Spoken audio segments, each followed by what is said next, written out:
The survey vessel Whisper of Eternity drifted through the empty darkness of the Valen expanse.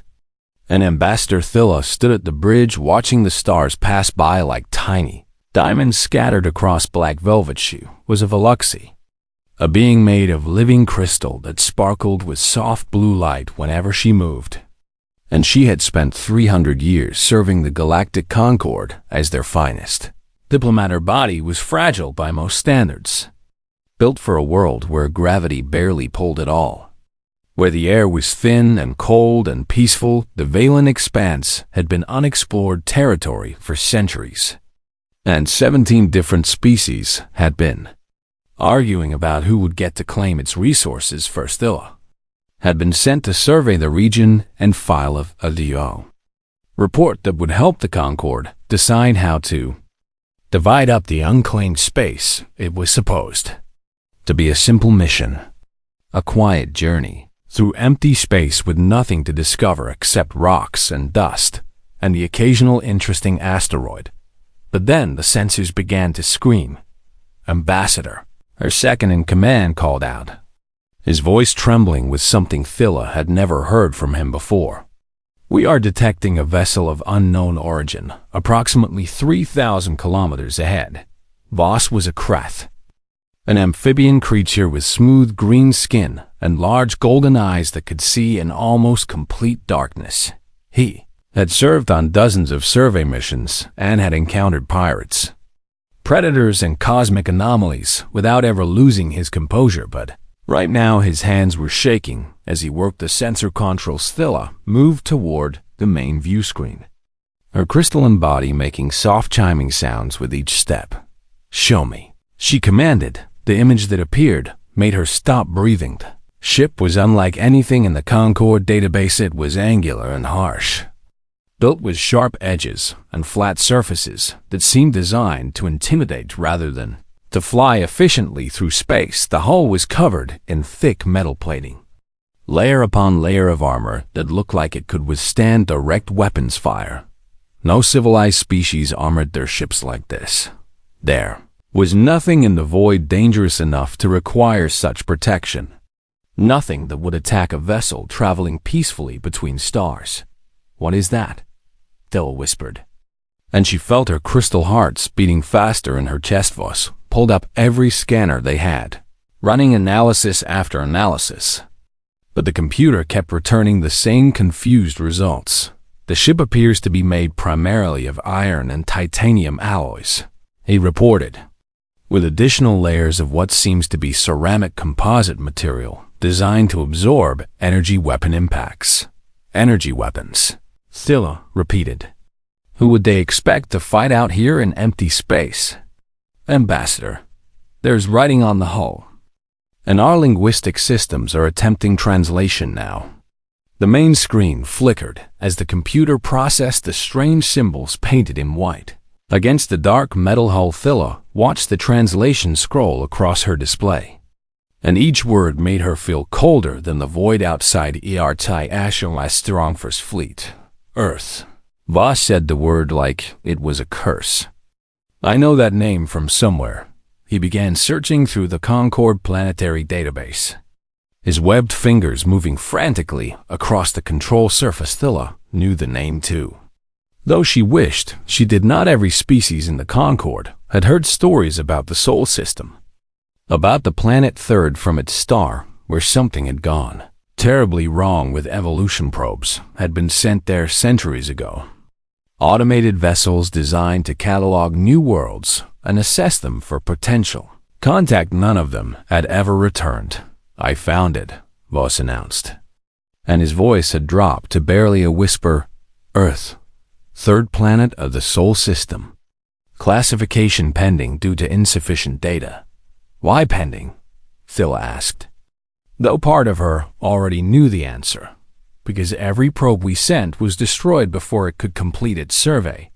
Ambassador, he pulled up the partial data that had been transmitted back before each probe went silent. Thilla read the information and felt her entire body grow dim with fear. Earth had an atmosphere of oxygen and nitrogen, gases that were corrosive to most life forms in the galaxy.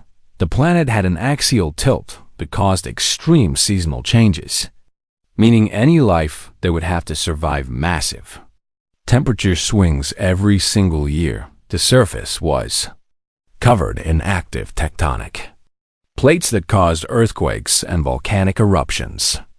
On a regular basis, the magnetic field was constantly bombarded by radiation from the local star, and the native life forms were nightmares. Given flesh, the partial data showed creatures with claws and fangs, with venom and poison, with shells and spines and chemical defenses that could kill in seconds. There were organisms that hunted in packs, organisms that set traps, organisms that could change their shape and color to ambush prey, even the smallest life forms. The microscopic organisms, too tiny to see, were deadly. Some could survive in boiling water, some could survive in freezing ice, some could survive in acid, in radiation. In the hard vacuum of space itself, the computer had attempted to classify Earth using the standard planetary danger scale, which measured how hostile a world was to intelligent life. The scale went from Class 1, which meant perfectly safe, to Class 12, which meant certain death for any visit to Earth, had broken the scale entirely. Class 15, Voss read aloud, his voice hollow with disbelief. The system gave it a Class 15 rating. Ambassador, and the scale only goes to 12.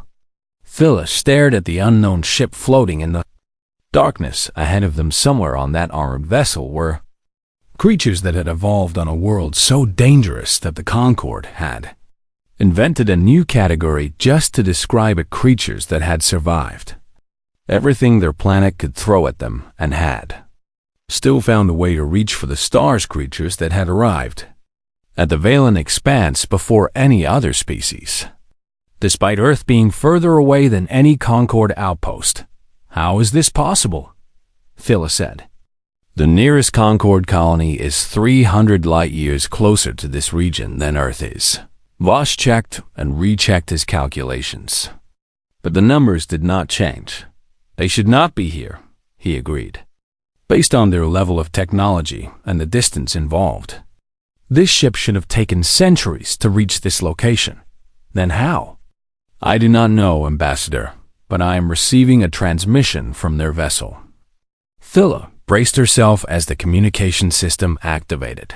What came through the speakers was the most horrible sound she had ever heard. It was harsh and guttural, full of hard consonants and sudden stops that hit her auditory receptors.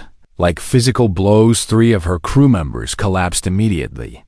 Their nervous systems overwhelmed by the assault. Voss himself staggered backward, clutching at his head with both hands.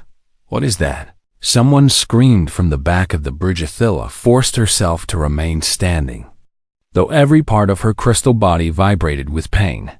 I believe, she managed to say. That is their language. The computer worked frantically to process the sounds, to break them down into patterns that could be translated into something the Concord could understand. Finally, after what felt like hours, text appeared on the screen. Yuan Kaon. Vessel, this is Commander Sarah Chun of the Unsea Armstrong. Have detected your approach and wish to establish peaceful communication. Please respond if you are capable of receiving this message. Athila read the words 3 times, trying to reconcile the gentle meaning with the brutal sounds that had carried them. These creatures, these humans from the Deathworld called Earth, were trying to be friendly, and their version of friendly had nearly killed half her crew. Ambassador, Voss gasped from behind her. What do we do? Thilla looked at the armored ship on her view screen, at the harsh angles and thick plating, and all the signs of a species that had learned to fight. Before it had learned to fly, she thought about turning around and running, about reporting this discovery and letting someone else deal with it. But she was a diplomat. The galaxy had just changed forever. Open a channel, she ordered, and pray that whatever gods you believe in are listening, because I think we are all going to need their help. The transmission light activated, and Phila prepared to speak to creatures from a world that should have killed them long ago. Humanity had arrived among the stars, and nothing would ever be the same again. Ambassador Thilla had spent 300 years talking to creatures that most species considered dangerous or frightening, and she had never once felt true fear until now. The docking port of the human vessel extended toward her ship like a metal arm reaching out from the darkness, and Thilla watched it connect with a loud clang that echoed through the whole of the Whisper of Eternity. "Ambassador, I must strongly advise against this course of action," Voss said from behind her, his golden eyes wide with genuine terror. "We have no idea what these creatures are capable of, and our scans indicate that the environment inside their ship is completely hostile to the Luxie biology, which is exactly why I must go myself," Thilla replied as she stepped into her environmental suit. "I cannot ask any member of my crew to face a danger I am not willing to face myself." The suit sealed around her crystalline body with a soft hiss, and she felt the systems activate to protect her from whatever waited on the other side of that airlock temperature regulators, gravity compensators, atmospheric filters, and a dozen other mechanisms designed to keep her alive in environments that would otherwise kill her in seconds. She had worn this suit on volcanic worlds and frozen moons, on planets with crushing pressure, and worlds with no atmosphere at all. But she had never been more afraid to take a single step forward. The airlock opened, and Thilla walked into the connecting tunnel between the two ships. Each step felt heavier than the last, as if the universe itself was trying to warn her to turn back when she reached the halfway point. She could already feel the change in her. Suit readings. The gravity was increasing, the temperature was rising. Atmospheric composition outside her protective barrier was becoming more and more deadly by the time she reached the entrance to the human vessel. Her suit was working at maximum capacity just to keep her alive. The numbers on her display told a terrifying story: gravity at 1 full G, which was strong enough to shatter her bones if her suit failed for even a moment; temperature at 22 degrees Celsius, which would cook her crystalline tissues if she was exposed to it directly; atmosphere, composed of 78% nitrogen and 21% oxygen, both of which were toxic to her species in such high concentrations. This was the environment these humans lived in every single day. This was normal to them. The inner door of the airlock slid open, and Thilla got her first look at the inside of a Deathworld vessel. The corridors were narrow and harsh, built with the same angular efficiency as the exterior hull. The walls were lined with pipes and cables and control panels, all exposed and functional. Rather than hidden behind decorative surfaces, everything was metal and hard edges, designed for durability rather than comfort. And standing at the end of the corridor, waiting for her with an expression that might have been meant to be welcoming, was a human commander. Sarah Chun was shorter than Thilla had expected, standing only about 1.5 meters tall by the ambassador's estimation, but there was nothing small about her presence. Her body was compact and dense, packed with muscle and bone in a way that spoke of incredible physical strength. Her skin was a warm brown color, smooth and soft-looking, but Thilla knew from the database that human skin could repair itself from damage, could heal wounds and regenerate tissue in ways that most species could only dream of. Her hair was dark and pulled back from her face, and her eyes were the most disturbing feature of all. They faced forward like a predator. Every prey species in the galaxy had eyes on the sides of their heads, designed to watch for threats from all directions. Only hunters had forward-facing eyes, built to track movement and judge distance for the kill. Commander Chen smiled, and Thilla saw rows of teeth that were clearly designed for eating both plants and flesh. "Welcome aboard the Armstrong," the human said, and this time her voice had been modified through some device to make it less painful to hear. "I am Commander Sarah Chun, and I am very happy to meet you, Ambassador." Thilla forced herself to respond, though her voice came out weaker than she would have liked. "I am Ambassador Thilla of the Galactic Concord, and I thank you for receiving me aboard your vessel. Please, come this way," Chun said, turning and walking down the corridor with a casual stride that covered distance with frightening efficiency.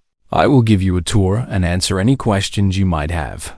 Phila followed, struggling to keep up despite her suit compensating for the brutal gravity. She noticed that Chun moved with a strange rhythm, her body rising and falling slightly with each step. If I may ask, Phila said carefully, what is that motion you are making as you walk? Chun laughed, and the sound was somehow both terrifying and warm at the same time. That is just how humans walk. Ambassador, we push off with one foot while the other swings forward, and our bodies absorb the impact through our joints and muscles. It is not very efficient, but we evolved to cover long distances this way. Long distances? Oh yes, humans are persistent hunters by nature. Our ancestors would chase prey for hours or even days until the target collapsed from exhaustion. We do not run fast compared to many animals, but we can keep moving longer than almost anything else on Earth. Dilla felt a chill run through her. Crystal Body, these creatures had evolved to hunt by simply never stopping, by chasing their prey until it died from the effort of trying to escape. What kind of world produced such nightmares? Commander Chun led her through the ship, and each new section revealed fresh horrors. The sleeping quarters were small rooms containing individual pods where humans would lie down horizontally and become completely unconscious for 6 to 8 hours at a time. You deliberately make yourselves vulnerable, Phila asked in disbelief. Every single day cycle? We have to sleep, Chun explained with that same casual tone.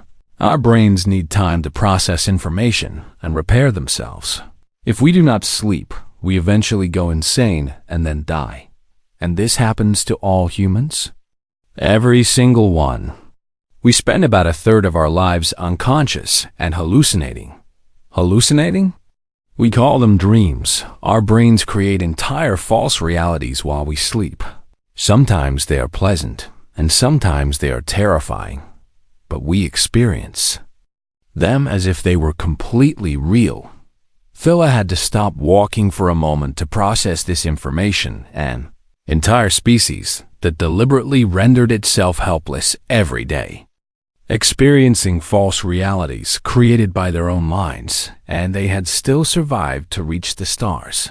The next horror was the eating area, where Chun explained how humans consume nutrition.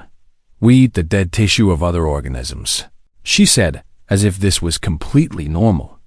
Plants, animals, fungi, sometimes even bacteria.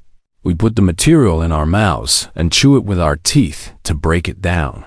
Then we swallow it into a special organ called the stomach. And what happens in this stomach? It is filled with hydrochloric acid that dissolves the food so our bodies can absorb the nutrients. You have acid inside your bodies. Yes. It is one of the strongest acids known to exist. We produce it naturally, and it does not harm us because we have special protective linings in our stomachs. Phila had studied biology for 200 years, and she had never encountered anything so grotesque. These creatures carried chemical weapons inside their own bodies and used them to dissolve other life forms for energy. Chun seemed to notice her discomfort and smiled again with those omnivore teeth. I know we must seem very strange to you, Ambassador, but I promise we mean you no harm. Humans can be very friendly once you get to know us. How do you survive? Phila finally asked, unable to contain her curiosity any longer. How does any species survive the conditions you have described? Chun thought about the question for a moment, her predator eyes looking up at the ceiling as she considered her answer. I suppose we survive because we are too stubborn to die. Ambassador, Earth has tried to kill us in every way imaginable. Through ice ages and volcanic eruptions, through plagues and famines, through predators and natural disasters. And every single time we have refused to give up.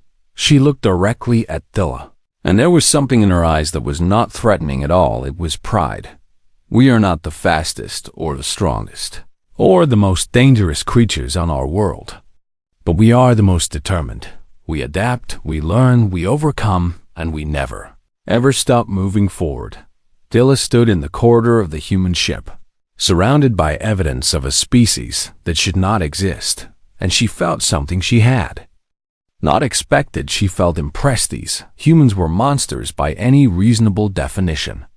Creatures of nightmare forged in the fires of a world that hated life. But they were also something else. They were survivors.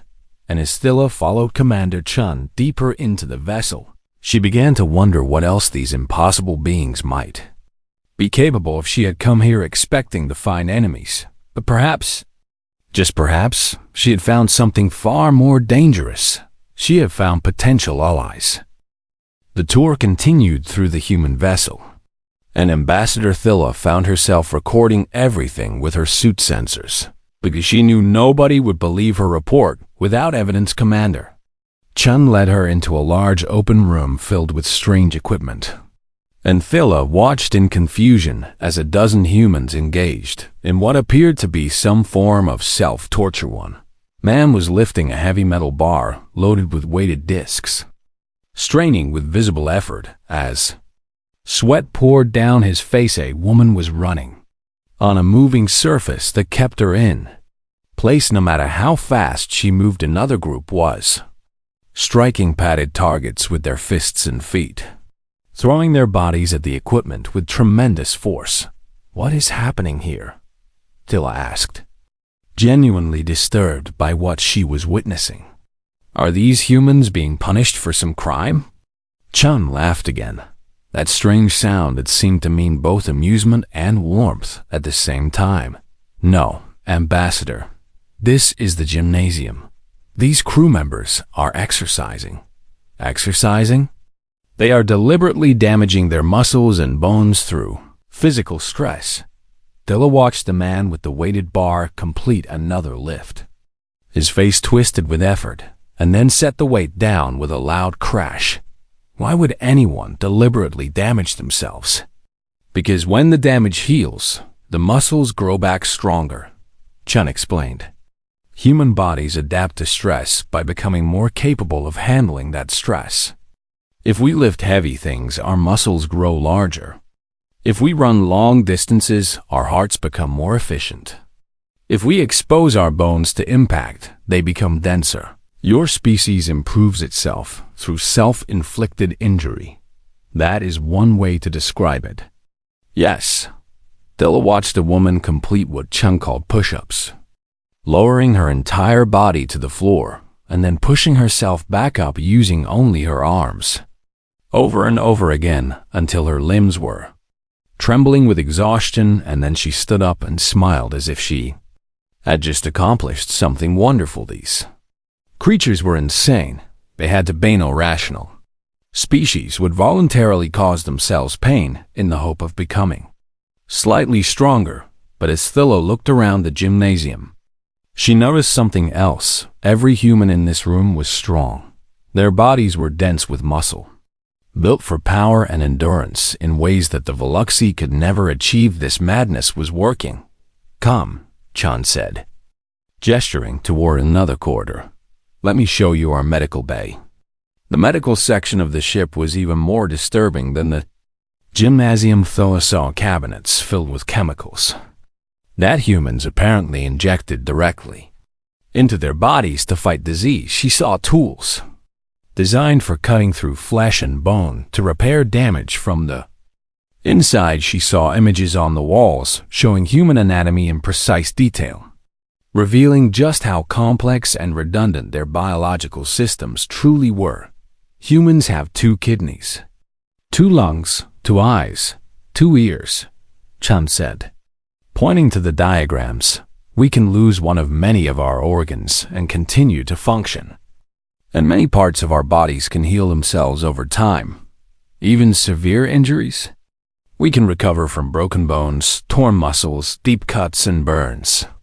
Our bodies are constantly producing new cells to replace damaged ones. We even have a special clotting system in our blood that seals wounds to prevent us from bleeding to death. Thilla thought about her own crystalline body, which would shatter permanently if damaged severely enough, could break apart and put themselves back together again. They were like self-repairing machines made of meat. Ambassador, "May I ask you a question?" Chum said as they walked through another corridor. "Of course. How long did it take your species to reach the Valen expanse from your nearest colony?" Thilla did a quick calculation in her mind. Approximately 17 years of travel time, not counting the years of preparation and planning. "Interesting." Chun nodded slowly. "Because we left Earth 80 months ago." Thilla stopped walking. "That is impossible. I assure you it is very possible. Ambassador, we are here, but the distances involved, the energy requirements, the navigation challenges. There is no way a vessel of this size could travel so far in such a short time using conventional propulsion." Chun smiled again.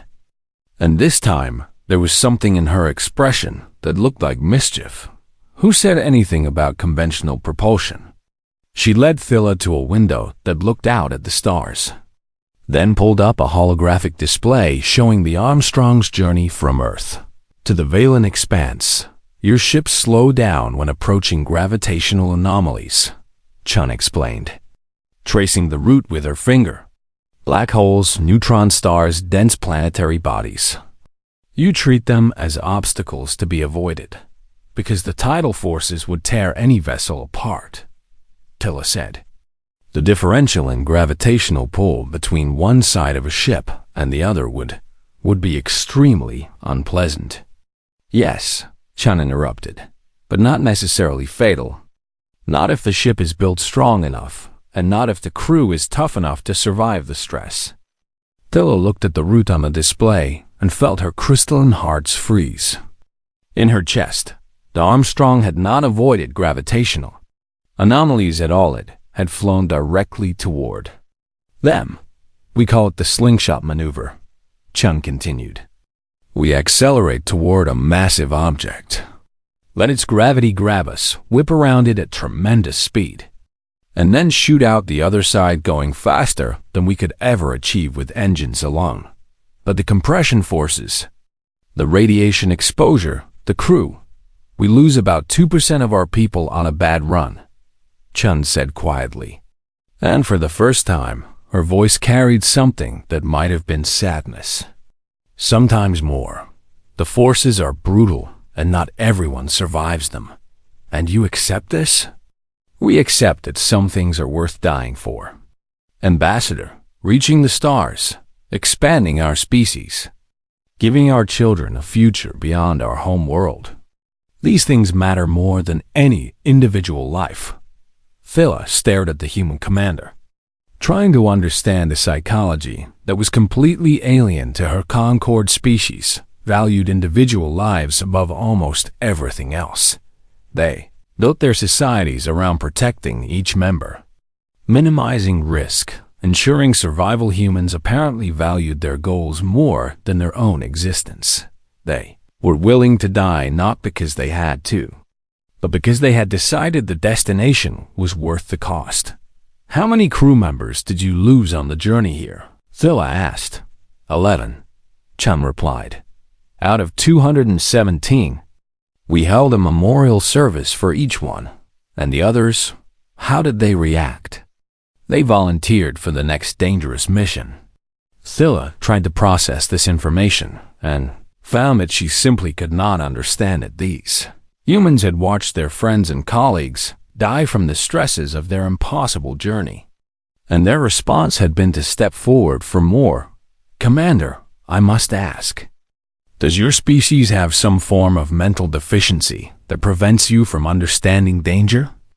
Chun laughed louder and longer than before. "No. Ambassador, we understand danger very well. We just refuse to let it stop us." She turned to face Thilla directly. Those predator eyes locked onto her with an intensity that made the ambassador want to back away. "Every human who serves on this ship knows they might not make it home. Every single one of us has accepted that possibility, because we believe that what we are doing matters. We believe that reaching for the stars is worth any price. And we believe that giving up is the only true failure. But why? What drives you to take such risks?" Chun was quiet for a moment, and when she spoke again, her voice was softer. because if we do not push forward, we die anyway. Our sun will burn out eventually. Our planet will become uninhabitable. Every species in the universe is living on borrowed time, Ambassador. The only question is whether you spend that time hiding in safety or trying to build something that will outlast you. She gestured at the stars outside the window. Those lights out there are not just pretty points of light. They are futures. Millions and billions of possible futures waiting for anyone brave enough to reach for them. Thilla looked at the human. At this small, fierce creature from a world that should have killed her. Species 1,000 times over, as she realized that she had been wrong about something important. She had thought humans were dangerous because of their strength, their resilience, their ability to survive impossible conditions. But that was not what made them truly terrifying. What made them terrifying was that they believed in something bigger than themselves, and they were willing to do anything, sacrifice anything, endure anything to achieve it. Commander Chun, Thilla said slowly, I believe the Galactic Concord has seriously underestimated your species. Chun smiled. And this time, the expression reached all the way to her predator eyes. Ambassador, everyone underestimates us at first. It is actually one of our greatest advantages. She extended her hand in what Thilla had learned was a human greeting gesture. But I think you and I are going to get along just fine. Thilla looked at the offered hand, at the 5 fingers that could grip and climb and build and destroy, and against every instinct in her crystalline body. She reached out and took it. When Ambassador Thilla returned to the Whisper of Eternity, she found that the situation had changed dramatically. 17 new vessels had arrived in the Valen Expanse, each one representing a different species of the Galactic Concord, and each one making claims to the resource-rich moon that orbited the system's largest gas. Giant Vus met her at the airlock with a datapad, full of urgent messages and a expression of barely controlled panic. Ambassador? The situation has become extremely complicated. The Kreth delegation is demanding historical precedent based on an exploration mission from 800 years ago. The Luminari claim the moon is sacred to their religion, and the Vorthax have deployed their entire war fleet. Thilla looked at the view screen and felt her crystal heart sink. The Vorthax were the most feared warriors in the Concord. Massive insectoid creatures, covered in natural armor and armed with razor-sharp claws that could cut through metal. Their ships bristled with weapons, and their war leader was famous for destroying entire civilizations that refused to submit to his demands. And there, in the middle of all of this chaos, the human vessel Armstrong floated calmly, seemingly unconcerned by the gathering armada. Have the humans responded to any of the other delegations? Thilla asked. No. Ambassador, they have been completely silent since you returned. But our sensors have detected something very strange. Voss pulled up a detailed scan of the moon's surface and pointed to a section near the northern pole. Thilla stared at the image and felt something. Cold spread through her entire body. There were structures on the moon's surface, buildings and equipment and vehicles, all arranged in a pattern that was unmistakably artificial. The humans had not just arrived first, they had already started building. When did this happen? Thilla demanded. Based on our analysis of the construction patterns, Ambassador, they have been working on this settlement for approximately 3 months. 3 months? Yes, which means they must have sent construction crews ahead of the Armstrong, probably using faster but smaller vessels that arrived long before we detected the main ship. Thilla sank into her command chair and tried to understand what she was seeing. The Concord had been arguing about who would get to claim this system for centuries. The humans had simply shown up and started building before anyone else even knew they existed. Ambassador, we are receiving communications from the other delegations. They are demanding that you attend an emergency diplomatic conference immediately. And the humans? They've not responded to any invitations. Of course they had not. Why would they bother with politics when they were already winning? The diplomatic conference was held aboard the Luminari flagship, a beautiful vessel of light and crystal that made Thilla feel slightly more comfortable. Representatives from all 17 species gathered in the central chamber, their voices rising in argument and accusation as each delegation tried to stake their claim. The Kreth ambassador cited historical exploration. Records the Luminari High Priest invoked religious scriptures. The Vorthax war leader simply threatened to destroy anyone who challenged his right to take whatever he wanted, and through it all, the human ship remained silent, hovering in space like a predator watching its prey argue about which of them would be eaten first. After 3 days of fruitless negotiation, something finally happened. The Armstrong broadcast a message to all vessels simultaneously, and Commander Chun's face appeared on every view screen in the conference chamber. Behind her, through the ship's viewport, the gathered aliens could see the human settlement on the Moonit had grown. Where there had been a few structures before, there were now dozens of habitats and mining equipment and power generators, covered an area the size of a small city and moving between the buildings, working in conditions that would kill any other species in the Concord within hours. Were human colonists, hundreds of them. Greetings to the Galactic Concord, Chun said, her voice calm and confident. I am Commander Sarah Chun of the UNSC Armstrong, and I have been authorized to make the following statement. The conference chamber fell completely silent. Even the Vorthax war leader stopped his aggressive posturing to listen. Humanity claims this system under the right of first settlement. We arrived before any other species. We established a permanent presence before any other species. And we have no intention of leaving. The Kreth ambassador spluttered with outrage. You cannot simply claim an entire system without Concord approval. We just did, Chun replied. And by the time you finish arguing about whether our claim is valid, we will have a population of 10,000. This is an outrage.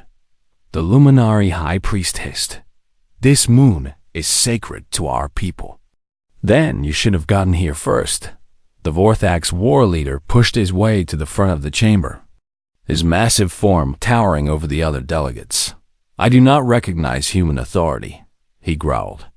And I do not fear your primitive weapons.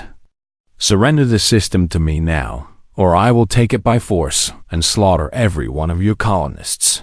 Commander Chun looked directly at the war leader, and Thilla saw something in her eyes that made her crystalline blood run cold. It was not fear, it was anticipation. You are welcome to try, Chun said softly. But you should know something about humans before you make that decision. And what is that, little creature?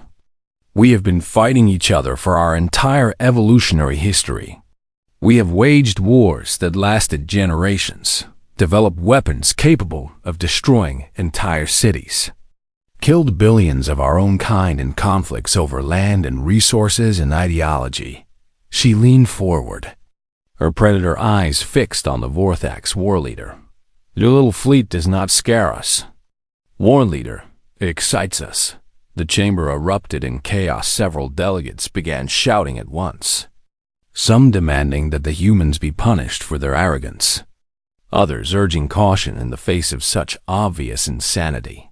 The Vorthax war leader stared at the view screen for a long moment, his compound eyes reflecting the image of the human commander. Then he turned and left the chamber without another word. Thilla watched him go, then turned back to the screen where Chun was still waiting.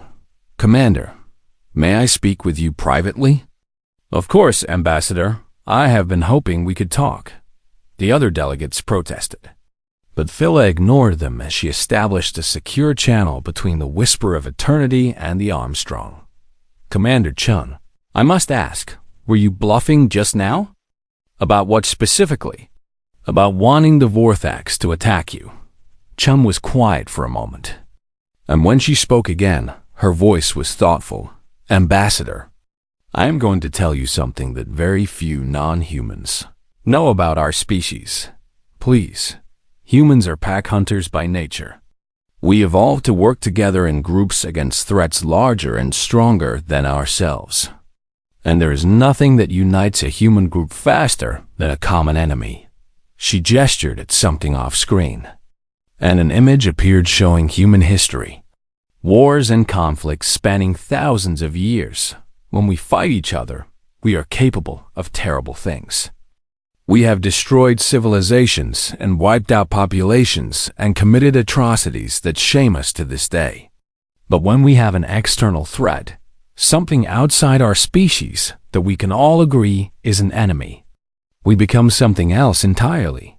What do you become? Unstoppable.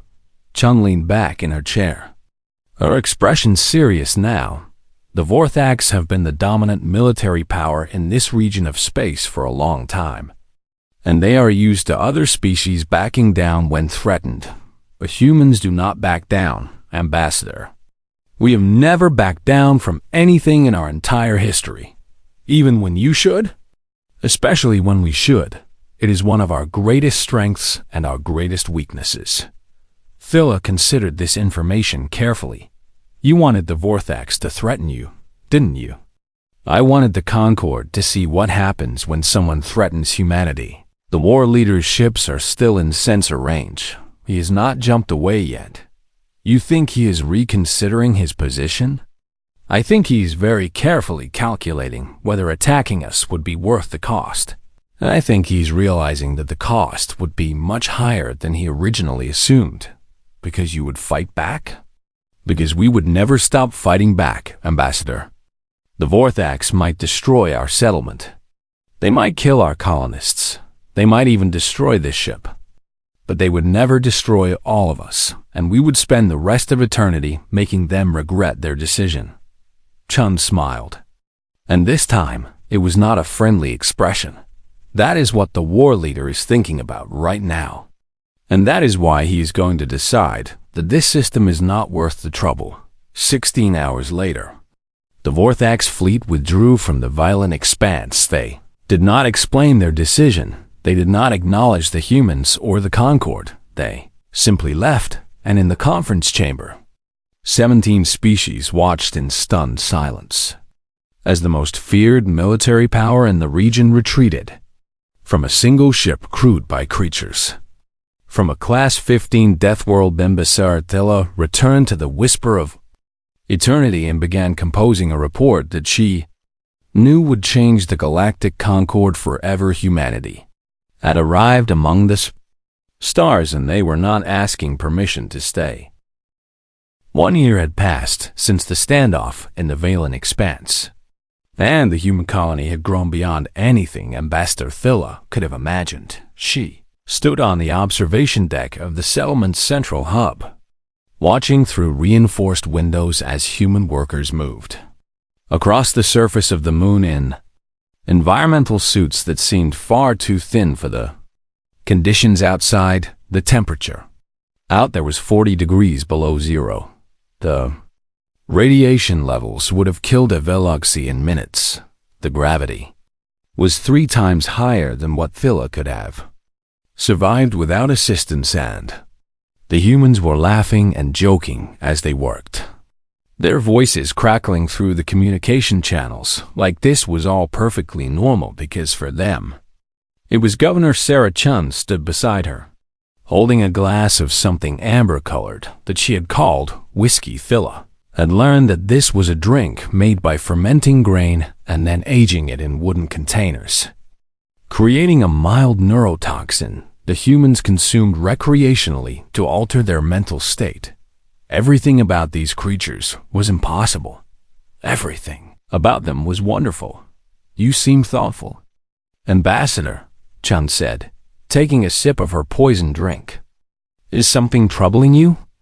I was thinking about how much has changed in 1 year, Governor, and it was true. So much had changed. The human colony now had a population of 15,000. Far more than Chun had originally predicted. Ships arrived from Earth every few weeks. bringing more colonists and more equipment and more of that relentless human energy that seemed to fill every space they occupied. Other species had begun to arrive as well. Cautiously at first, then with increasing curiosity, the Kreth had established a small trading post on the far side of the moon, exchanging goods with the humans despite their initial protests about the settlement's legitimacy. The Luminari had sent a delegation of priests who wanted to study how the humans had adapted their settlement to avoid disturbing what they considered sacred ground. Even a few Vorthax had shown up, individuals rather than military forces, apparently drawn by rumors of humans who were willing to fight back. They had been disappointed to find that the humans were much more interested in trading and talking than in combat, but they had stayed anyway, fascinated by these strange Deathworld creatures who feared nothing. "The Concord does not know what to do with us," Chun observed, watching a group of Kreth traders haggling with human merchants in the marketplace below. "They have never encountered a species quite like humanity before." "That is because there has never been a species quite like humanity before," Tilla replied. "You do not fit into any of their categories. You are not conquerors like the Vorthax. You are not traders like the Kreth. You are not spiritualists like the Luminari. What are we then?" Tilla thought about the question carefully before answering. "You are survivors, but more than that, you are builders. You do not simply adapt to hostile conditions. You change them. You reshape the universe to fit your needs." Chun smiled at that, looking out at the settlement that her species had carved out of a hostile moon in less than 2 years. "I suppose we do have a tendency to do that. May I ask you something, Governor?" "Of course. Your species nearly destroyed itself multiple times in your history. Wars and plagues and environmental disasters that came very close to ending humanity forever. How did you survive?" Chen was quiet for a moment, swirling her whiskey as she considered the question. "I think it is because we are never satisfied. Ambassador, no matter how bad things get, there's always someone who refuses to accept that this is the end. Someone who looks at an impossible situation and says no. We can do better." She took another sip of her drink. "When our ancestors faced ice ages, they invented fire and clothing and shelter. When they faced plagues, they invented medicine. When they faced the vacuum of space, they invented ships and suits and stations. Every challenge we have ever faced has been met with innovation and determination. But why? What drives you to keep fighting when surrender would be so much easier?" Chun laughed softly. "Because surrender is not in our nature. Ambassador, it is not that we are incapable of giving up. It is that we refuse to. We choose to keep going even when every rational analysis says we should stop. That sounds exhausting. It is. Believe me, there are days when I want nothing more than to rest and let someone else carry the burden. But then I look at what we have built here, at what humanity has accomplished. And I remember why we keep pushing forward." She gestured at the window. "At the impossible settlement on the hostile moon. At the dozens of species now mingling in the marketplace below. We do not just survive. Ambassador, we grow, we learn, we build, we reach out and connect with others. Humanity is not content to simply exist. We want to matter. We want to leave the universe a little better than we found it." Tilla watched a human child playing with a young Kreth in the settlement park below. The two of them chasing each other around obstacles and laughing in their own languages 1 year ago. Those two species had never even met now. Their children were playing together. "You have changed everything, Governor," Tilla said quietly. "The Concord has existed for thousands of years, with rigid hierarchies and careful boundaries between species. And humanity has disrupted all of that in less than 2 years. Is that a complaint or a compliment? I honestly do not know, but I think it might be exactly what the galaxy needed." Chun turned to look at her, those predator eyes softening with something that might have been gratitude. "Ambassador, I want to thank you." "For what?" for being willing to board our ship that first day, for talking to us instead of running away, for giving humanity a chance when every instinct must have been telling you to flee. Thilla remembered that moment, standing at the airlock of the Whisper of Eternity. Terrified of what she might find on the other side, she had expected monsters. She had found something far more complex and far more interesting. I was just doing my job. Governor, no, you were doing more than that. You were being brave, and bravery is something that should always be acknowledged. Chun raised her glass in a human gesture that Thilla had learned was a sign of respect. To Ambassador Thilla of the Veluxy, the first alien to shake hands with humanity, Thilla felt her crystalline body glow slightly brighter with embarrassment and pleasure. To Governor Chun of humanity, the most impossible species in the galaxy, they stood together in silence for a while. Watching the sun set over the settlement, the sky turned orange and red and purple, colors that Thilla had never seen on her own homeworld. What comes next, Governor? She finally asked. You have claimed this system. You have established a colony. You have frightened the Vorthax and confused the Concord. What does humanity want now? Chun finished her whiskey and set the glass down on a nearby table. Everything, she said simply. We want everything, Ambassador. We want to explore every star and settle every world. We want to meet every species and learn every secret. We want to understand the universe and our place in it. She looked out at the stars that were beginning to appear in the darkening sky. And we want to make sure that when the universe finally ends, someone remembers that we were here, that we tried, that we reached for something greater than ourselves. Thilla followed her gaze up to the infinite. Darkness scattered with points of light, each of those lights was a star. Each of those stars might have worlds. Each of those worlds might have life. And now, humanity was out there among them, spreading and growing and building, never stopping, never surrendering, never giving up. The Deathworlders have arrived, Thilla said softly. Chun smiled, her eyes reflecting the starlight. And we are just getting started.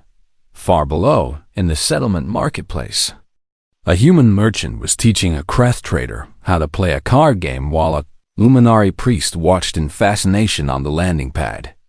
A Vorthax warrior was helping human workers unload cargo from a supply ship, his massive claws handling the containers with surprising gentleness in the medical bay. Human doctors were collaborating with Veluxy scientists on a treatment that would help crystalline species survive higher gravity environments. The galaxy was changing. The old order was fading, and in its place, something new was being born, something forged in the fires of a Class 15 Deathworld. Smithing unstoppable humanity had arrived among the stars, and the universe would never be the same again.